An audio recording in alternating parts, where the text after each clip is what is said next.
ஒரு தைரியம் வேணும். முதல் படத்துலேயே என்ன போட்டிருக்க, ஆர்ஜிகே ஃபிலிம். அது சில பேர் திட்டுவாங்க, அதை பற்றியெல்லாம் கவலையப்பட மாட்டார், எதை பற்றியும் கவலையப்பட மாட்டார், தனக்கு என்ன வேணுமோ அது செய்வார். அந்த தைரியம் வந்து ரொம்ப பாராட்டக்கூடிய விஷயம். சொல்லுவாங்க இவர் பெரிய மணிரத்னம், ஆர்ஜிகே மணிரத்னம் ஃபிலிம்ன்ற, அதை பற்றியெல்லாம் கவலைப்படாமல் நீ இன்னும் 10 படம் பண்ணி ஹிட் ஆனதுக்கப்புறம் முதல் படத்தை பார்ப்பாங்கள்ல, இவர் பண்ண படமா அப்படின்ற மாதிரி. ஸோ அதனால் அந்த தைரியத்தை பாராட்டுறேன்.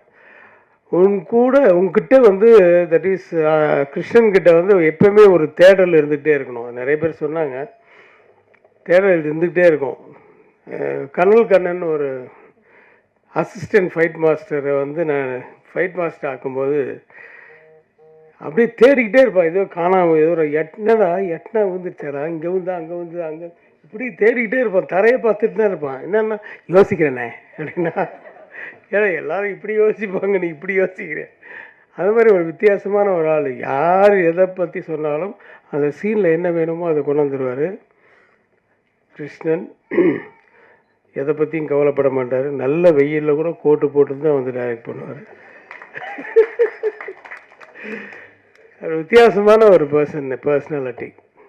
ஸோ அப்படிப்பட்டவங்க தான் ஏதாவது ஒன்று சாதிக்கும்போது இந்த குறுக்க இருக்க ஏதாவது வந்துச்சுன்னா அதை பற்றியெல்லாம் கவலைப்படாமல் தன்னுடைய வழியை பார்த்துட்டு போயிட்டே இருப்பாங்க. அவங்க தான் நான் சீக்கிரம் ஜெயிப்பாங்க. All the best Krishnan. மற்றபடி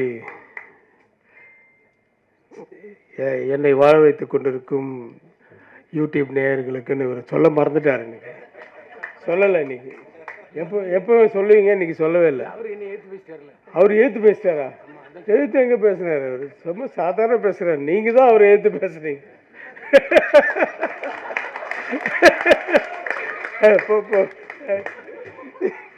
இல்லை பதிவு பண்ணதுக்கு ரொம்ப நன்றி. இல்லைப்பா, இல்லை எதிர்த்து பேசணும். எதிர்த்து கேள்வி கேட்க ஆள் இல்லைன்னா எப்பவுமே வந்து நல்ல விஷயங்களே வராது.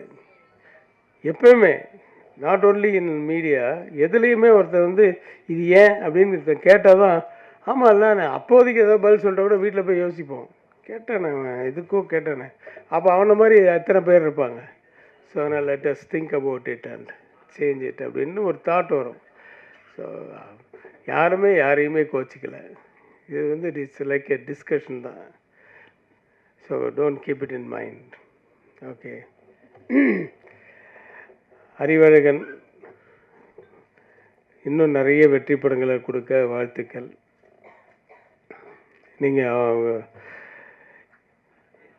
You are the man. The man. Of course நீ வந்து இப்போ மணிகண்டனோட ஃபஸ்ட்டு ஷார்ட்லேயே கிஸ் அடிச்சிருந்தாலும் you are the man.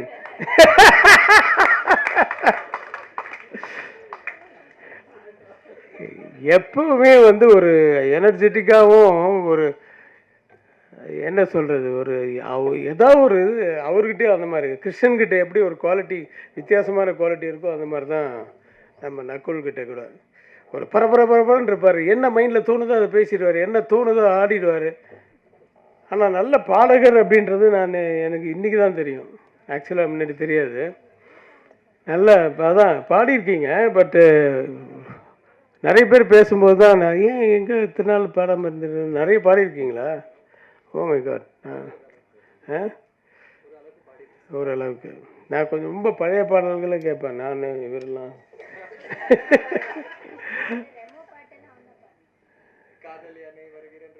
O okay okay, very good very good. சரி, எல்லா டேலண்ட்டும் இருக்குது. உன்னை சின்ன வயசுலேருந்து அக்கா வந்து உன்னை எடுத்து வளர்த்த மாதிரி அம்மா மாதிரி ஆயிட்டாங்க. இன்றைக்கி அவங்க பாராட்டினது வந்து உள்ளேருந்து வந்த ஒவ்வொரு வார்த்தைகளும் உள்ளேருந்து உன்னை வந்து பாராட்டியிருக்காங்க. அது உளப்பூர்வமாக. அது வேறு இங்கே இருக்கிற ஒருத்தராலையும் செய்ய முடியாது. ஏன்னா அது அந்த பாண்டிங்கிறது வந்து சம்திங் டிஃப்ரெண்ட். 2 பேருக்குள்ள ஒரு ஒத்துமை என்னன்னா, 2 பேருக்குள்ளேயுமே ஒரு இன்னசென்ஸ் இருக்குது. ஆனால் அவன் வந்து ரொம்ப ஒரு மாதிரி அது எப்படி சொல்கிறது, பரபரன்னு இருப்பார். இவங்க ரொம்ப சாஃப்டாக இருப்பாங்க. அது தேவயானி என்னுடைய படங்களில் 4-5 படங்கள் நடிச்சிருக்காங்க. ஆனால் ஹீரோயினை நடித்த படத்தில் அந்த பேரை விட ஒரே ஒரு நாள் நடித்தாங்க. சோழா ஹோட்டலில். எவ்வளோ பெரிய மூடி. அது வந்து முதல்ல அவர் அந்த ஹோட்டலில் இருந்த இது வந்து எடுத்து முதல்ல போடும்போது உண்மையாகவே மூடி கீழே வந்துடுச்சு. கீழே வந்துடுச்சு. உடனே கட் கட் கட் அப்படின்னு, சார் அது உள்ளே வாயிலே போட்டுருங்க சார். ஐயோ அப்படின்னாரு. போட்டுருங்க சார். அதுக்கப்புறமா வாந்தி வரும்போது எடுத்துக்கலாம். அப்படி வந்த ஸ்பாட்டில் வந்த இது அது இன்றைக்கி எவ்வளோ பெரிய மாத்திரை அப்படின்றது வந்து அவ்வளோ ஃபேமஸ்ஸு. அந்த இன்னசென்ஸ் வந்து தான் அவங்க வந்து வாழ்க்கையில் நல்லபடியாக வச்சுருக்கு. அவங்க அம்மாலாம் எனக்கு ரொம்ப தெரியும். தெனாலியும் போதெல்லாம் நாங்கள்லாம் கொடைக்கானல் ஊட்டியிலலாம் அப்படி வாழ்ந்தோம். ஏன்னா அப்போல்லாம் கேரவன் வந்து ரொம்ப கிடையாது, 1-2 தான் இருக்கும். ஆனால் வந்து எல்லோரும் ஒன்றா உட்காந்து ஒரு பெரிய டைனிங் டேபிள் செட் பண்ணுவாங்க. எல்லாம் ஒன்றா உட்காந்து தான் சாப்பிடுவோம். ஜோதிகா எல்லாருக்குமே அப்போ பிகினிங் ஸ்டேஜ் மாதிரி தான். கமல் சார் எல்லோரும் என்டர்டெயின் பண்ணுவார். இந்த ஜெயராமெல்லாம் வந்து அந்த உங்களுக்கு அது ஞாபகம் இருக்கும், அந்த சுர சுர அந்த அந்த இது அது ஸ்வீட்ஸ் எல்லாம் சுட சுட வரும். விக்ரம் அது வந்து ரெகுலராக போடுறது. அது வந்து ஸ்வீட்டை சுட வச்சு சாப்பிட்றதுன்றது அந்த மைசூர் பாக்கு. அது கமல் சார் தான் சொல்லி கொடுத்தாரு. மைசூர் பாக்கு நீங்கள் சூடாக சாப்பிட்டு பாருங்கள் அப்படின்ட்டு சுட வச்சு அப்படியே கொண்டு வருவாங்க. அப்படியே எடுத்து அது ஒழுகும். So we can't forget those things. அந்த மாதிரி ஒரு நல்ல குடும்பத்து பெண், குடும்ப பாங்கான பெண். ஆனால் இன்னும் உங்களுக்கு தெரியலங்க, அதே மாதிரி தான் இருக்கீங்க பார்க்குறதுக்கு. சரி, மணிகண்டன் பற்றி சொல்லியாச்சு. மியூசிக் அருண் நல்லா ட்ரெண்டியாக இருந்தது. மியூசிக்கெல்லாம் ரொம்ப நல்லா இருந்தது. தெனாலி பற்றி பேசிட்டு இருந்தீங்க. தெனாலியில் இவரும் அதே மாதிரி தான் 2 நாளோ 3 நாளோ பண்ணார். அதுவும் பேசப்பட்ட ஒரு இது. பயில்வான் ரங்கநாதன் இந்த படத்தில் நான் ஒரு மாதிரி கிண்டல் கூட பண்ணியிருப்பேன். அது ஒரு இதில் ட்ரெய்லரில் கூட அந்த உனக்கு தெரியாத பொண்ணுங்களாப்பா அப்படி அதில் இன்னும் 2-3 வார்த்தை வரும். அது படத்தில் இருக்கா இல்லைன்னு தெரியல, வந்ததுக்கப்புறம் பார்த்துக்கலாம்.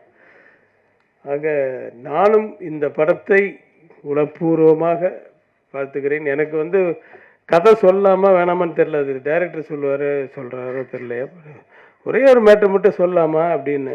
பட் அது எப்படி முதல் நாளே தெரிஞ்சிடும். சொல்லாமா? அது உள்ளே இருக்கவங்க வெளியே இருக்கவங்க யாருன்னு சொல்லாமா? சொல்ல நீனப்பா வேணாது, ஹீரோ வேணான்ற.